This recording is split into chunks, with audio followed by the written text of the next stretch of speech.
Hey everybody, welcome back to Let's Do This. Today we're going to make some Smashburgers on the 1050 Masterbuilt smoker griddle. So first, I butter up the griddle. I'm going to toast up my buns. Helps for a lot of different reasons. Mainly you want to toast those buns so the grease from the burgers don't make it all soggy. Now I'm second round of butter, getting ready for my Smashburgers. So you want to put them on. I use 85% lean. And of course, just like in the name, you want to smash those down really flat. First you want to let them sit for about 5 seconds. Then flip them, then smash them, and they won't stick to your flipper. So that's why you let them cook for a little bit first. And when you flip them, that little bit of a cooked part will make sure it doesn't stick to your flipper.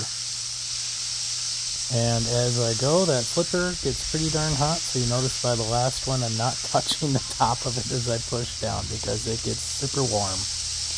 And once I smash them down, I'll have some thinly sliced onions. If you like that, you can top it with your onions. And generally this is where you want salt and pepper, but I wait till after I throw my onions on and I salt and pepper them. You want to do for about 4 minutes, 5 minutes each side. Well, 5 minutes on the first side, and then flip them, and it only takes another minute or two. So when you flip them, it doesn't take very long at all.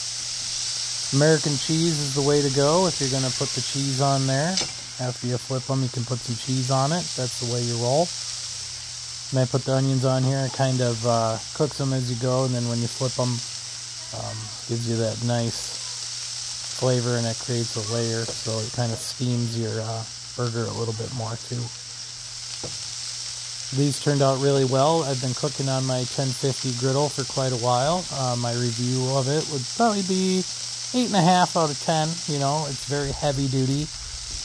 The only thing is you have to modify it a lot. If you want to watch my other video, before you put your griddle top on, you have to put some extra pieces on top of your burner down below to kind of focus the heat up through. And the griddle is always, I don't know, it seems like 100 degrees lighter than what you make your grill. So if you set it for 500, your griddle will only be like 400. So keep that in mind too if you know what temperature you want your griddle to be. Give them a good flip, and then this is going to be about another minute. I've made fajitas on here, fried rice, a lot of Smashburgers.